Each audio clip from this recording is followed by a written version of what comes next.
Yes, as comrades can see, I've given out some notes, which are a kind of skeleton outline of the points that I want to make, and I'll try and follow them, although I tend to sort of deviate, probably. But I just point out that some of the headings towards the end of the notes on state support to state intervention in the crisis and the prospect for capitalism are more appropriate to tomorrow morning's session on the recovery, or what kind of recovery. So I'm not going to deal with those in detail today. And the other point is that there's a lot of headings where I won't be able to deal with them in detail. I mean, comrades can feel free to raise issues or ask questions, but I want to try to concentrate on the heading of the session, which is the roots of the crisis. What is the origin of this crisis? Where has it arisen from? And what implications does that have for the next period?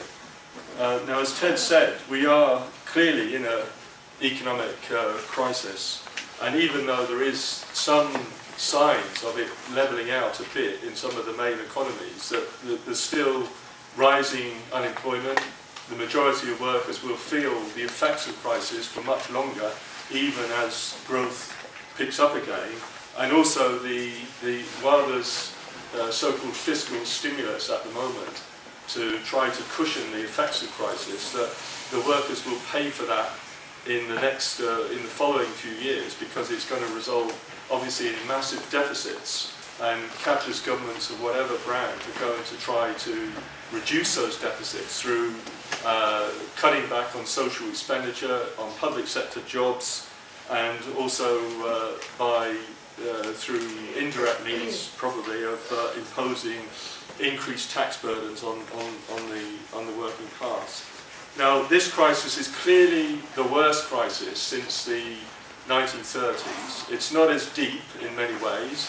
It hasn't led to a collapse of the finance system for a number of reasons, but it is the most extensive crisis. It is a truly globalized crisis that has affected every part of the world.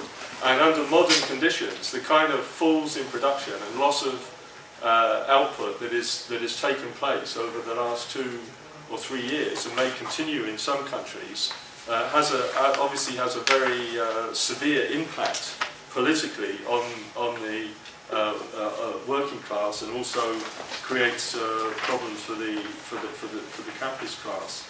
Now, this crisis began, unusually for a capitalist crisis, as a crisis of the banking system.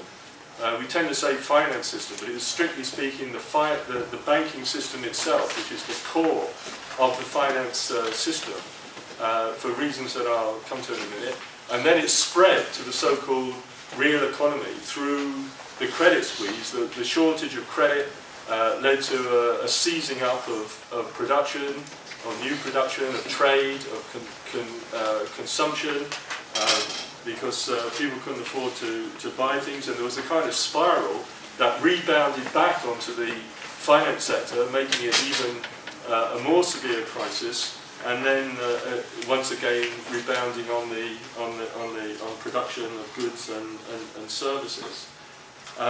We also have to recognise that this is a massive blow to capitalism, and we can say, although this is obviously a subject for other discussions, that if there was some kind of workers' party or left party at the present time that on a mass basis could explain the roots of this crisis in the contradictions of capitalism, the responsibility not just of capitalist governments but of the capitalist class itself, that would have a dramatic effect on the consciousness and the movement of vast numbers of workers. And to some extent the capitalists have been extremely fortunate, if you like, in not facing any serious opposition and being able to carry out the kind of crisis policies that they're carrying out at the present time. Now, in order to analyse crisis, particularly from the point of view of its roots, I've suggested that there's different levels of analysis.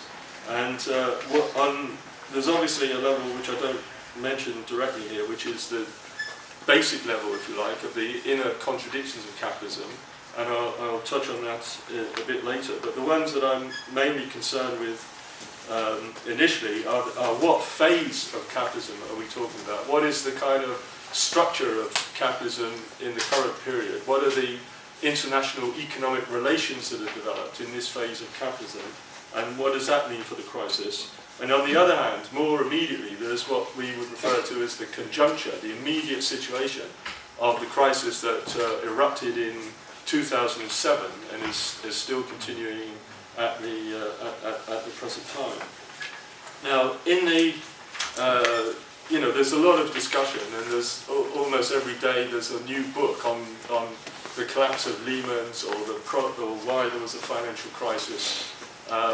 And there was one reviewed more or less on the radio the other day where the journalist gives a blow-by-blow account of how Lehman's collapsed, Barclays refused to bail him out, and this, that, and the other, which is all very interesting. But it doesn't explain why this huge financial bubble arose and what the underlying logic of the crisis was. And the other thing, it gives the impression, they tend to give the impression that it's something like bad weather, that it suddenly brews up and you get a dark thundercloud for several years, and that's very bad, but then later it's going to clear away, and it's just a cyclical phenomenon, rather than something much more deeply rooted that, in our view, goes back to around the period of 1980, where there was a definitive end of one period and the beginning of a new period.